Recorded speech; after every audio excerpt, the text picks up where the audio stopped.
প্রিয় ছাত্ররা, প্রথম ক্লাসে আমরা সনেট 18-এর প্রথম 4 লাইন শিখেছিলাম।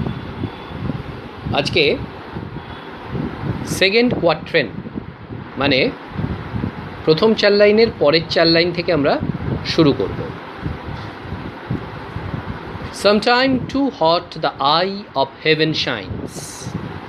The eye of heaven বলতে বোঝানো হচ্ছে সান, SUN, সূর্য। সামটাইম টু হট এটা সামারের, গ্রীষ্মকালের, সাধারণভাবে যাকে কিনা আদর্শ সৌন্দর্যের সিম্বল হিসেবে ধরা হয়, সেই সামারের এটা আর একটা drawback. Sometime too hot the eye of heaven shines. গ্রীষ্মের সূর্য কখনো অতি প্রখর। And often is his gold complexion dimmed. Complexion মানে বর্ণ বা রং, ডিমড মানে নিষ্প্রভ। And often is his gold complexion dimmed, এটা সামারের 3 নম্বর ড্রব্যাক। কখনো কখনো গ্রীষ্ম, যার মূল প্রাধান্য তার ঔজ্জ্বলতায়, তার ব্রাইটনেসে, কখনো কখনো সেই ব্রাইটনেস মেঘে ছেয়ে যায়। And every fair from fair sometime declines. লক্ষ্য করো, নোট করো, ফেয়ার কথাটা দুবার আছে। And every fair from fair, প্রথম ফেয়ারটা অ্যান্ড এভরি ফেয়ার, এটা প্রথম ফেয়ারটা হলো নাউন, ফ্রম ফেয়ার এই পরের ফেয়ারটা হলো অ্যাডজেক্টিভ। এভরি ফেয়ার এর আগের কটি লাইনে শেক্সপিয়ার গ্রীষ্মের ড্রব্যাকসগুলো হাইলাইট করেছে। আর এইবার এইখানে শেক্সপিয়ার বলছে যে যাবতীয় যা কিছু আছে, what ever we can see around us, সব কিছুই একসময় মলিন হয়ে যায়। ডিক্লাইন্স মানে হারিয়ে যাওয়া, মুছে যাওয়া, মলিন হয়ে যাওয়া বা মরে যাওয়া। By chance or nature's changing course untrimmed. Untrimmed কথাটায় একটা ইমেজ, IMAGE, ইমেজ রয়েছে। আনট্রিমড কথাটার ইমেজটা গার্ডেন ইমেজারি অথবা ট্রি ইমেজারি অথবা প্ল্যান্ট ইমেজারি। ট্রিম মানে ছাটা, ছেটে দেওয়া, গাছ যেভাবে ছেটে দেওয়া হয়। আনট্রিমড মানে অপ্রতিহত, যাকে আটকানো যায় না। লাইনটা লক্ষ্য করো প্রথম থেকে, by chance or nature's changing course untrimmed. তাহলে দুটো লাইন, এই দুটি লাইন আবার দেখো। And every fair from fair sometimes declines. Every কথাটা কি বোঝায়? সমস্ত কিছু, যা কিছু, প্রত্যেকটা জিনিস, without any exception. From fair sometime declines. Sometime মানে কখনো, কিন্তু সামটাইম বলতে এখানে বোঝানো হচ্ছে একটা আবশ্যিকভাবে, যাকে এড়ানো সম্ভব নয়। ডিক্লাইন্স মানে পতন, দুভাবেই পতন হতে পারে। বাই চান্স মানে accidental, or nature's changing course বলতে বোঝায় সময়ের নিজস্ব নিয়ম। The laws of mortality, the laws LAWS, the laws of mortality cannot be changed or controlled. পরের 4 লাইন লক্ষ্য করো। But the eternal summer, underline করো বাট কথাটা। আমরা 8 লাইন পড়েছি, দুটো কোয়াট্রেন পড়েছি।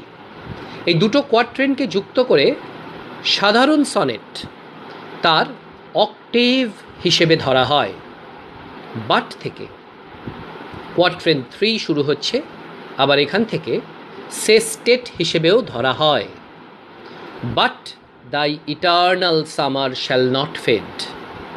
শেক্সপিয়ার এখানে তার পেট্রনের কথা বলছে, তার ফ্রেন্ডের কথা বলছে। বাট দাই মানে ইয়োর, YOUR। ইটার্নাল সামার বলতে বোঝাচ্ছে সৌন্দর্য। এই সৌন্দর্য বাহ্যিক নয়, ফিজিক্যাল সৌন্দর্য এখানে হাইলাইট করা হচ্ছে না। এই eternal summer refers to the virtues of the patron. But the eternal summer shall not fade nor lose possession of that fair thou owest. 4 নম্বর লাইনে আমরা লিজ কথাটা পেয়েছিলাম, ইজারা। তার উল্টো করে শেক্সপিয়ার এখানে বলছে নর লুজ পজেশন। প্রকৃতি যে সৌন্দর্য নিয়ে আসে গ্রীষ্মের মধ্য থেকে, সেই সৌন্দর্য হল সাময়িক, কিন্তু শেক্সপিয়ারের পেট্রনের যে সৌন্দর্য আছে, যা কিনা তার ভার্চু, সেটা সাময়িক নয়। নর লুজ পজেশন মানে যা কখনো হারাবে না।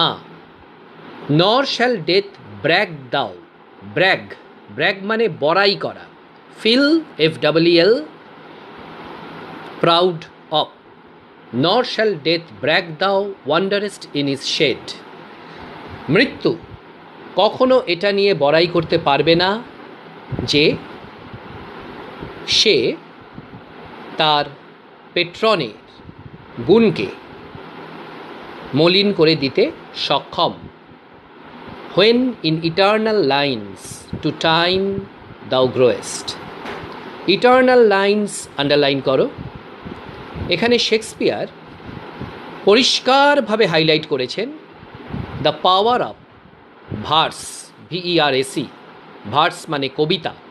দ্য পাওয়ার অফ পোয়েট্রি অথবা the power of art over temporality. The power of art over temporality. When in eternal lines to time thou growest. Eternal lines বলতে বোঝায় লেখা বা কবিতা। The lines of poetry. Eternal মানে অমর, যার মৃত্যু নেই। When in eternal lines to time thou growest. গ্রোয়েস্ট কথাটা আর একটা ইমেজ, যেরকম আনট্রিমড ছিল, গ্রোয়েস্ট কথাটাও একটা plant image. When in eternal lines to time thou growest. তাহলে সময়ের বিরুদ্ধে গিয়ে শেক্সপিয়ারের পেট্রন শেক্সপিয়ারের কথায় অমর হয়ে থাকবে। কিন্তু শেষ দুটো লাইনে আসবো। শেষ দুটো লাইনকে বলে কাপলেট। শেষ দুটো লাইনে শেক্সপিয়ার হাইলাইট করছে এক কন্ডিশনাল ইমর্টালিটি, এক শর্তাধীন অমরত্ব। সোলং, দেখো লাস্টের দুটো লাইনের শুরুতেই দুবার আমরা দুটো লাইনে একবার করে সোলং পাচ্ছি। সোলংকে বলে অ্যাডভার্বিয়াল টাইম ক্লজ। সোলং মানে একটা কন্ডিশন বোঝাচ্ছে, একটা শর্ত বোঝাচ্ছে। So long as men can breathe or eyes can see. শর্ত নম্বর প্রথম, শর্ত নাম্বার 1, কন্ডিশন নাম্বার 1 হলো কি? So long as men can breathe, মানে বেসিক বায়োলজিক্যাল কন্ডিশন। প্রথম মানুষকে বাঁচতে হবে, বেঁচে থাকতে হবে। দ্বিতীয়ত, the eyes will be able to see. দ্বিতীয়ত কি? মানুষের যে মানবিক বা মানুষ সংক্রান্ত যে গুণাবলী, the features of the human kind, the features of the human kind, তার কন্টিনিউইটি থাকতে হবে। আর আইস ক্যান সি, চোখে দেখতে পেতে হবে। যদি এই দুটো কন্ডিশন থাকে, বজায় থাকে, সো লং লিভস দিস মানে কবির লেখা পেট্রনের গুণকীর্তন, সো লং লিভস দিস, ততদিন এইটা থাকবে। এইটা মানে কবিতাটা থাকবে। কবিতা থাকলে কবিতার মধ্য দিয়ে পেট্রনের জীবন পেট্রনের কথা, পেট্রনের চেতনার অমরত্ব, পেট্রনের যে ভার্চু, তার অস্তিত্ব থাকবে। And this gives life to the, this মানে কবিতাটি। শুধুমাত্র এই সনেট 18কে বোঝাচ্ছে না, কবিতাটি মানে আর্ট, শিল্প। The power of verse over time, time cannot control, time cannot control the power of verse. সময় পারবে না কন্ট্রোল করতে কবিতার যে শক্তি তাকে। মানুষ যদি বেঁচে থাকে, মানুষের ধর্মগুলি যদি মানুষের মধ্যে বজায় থাকে, তাহলে কবিতাটি থাকবে।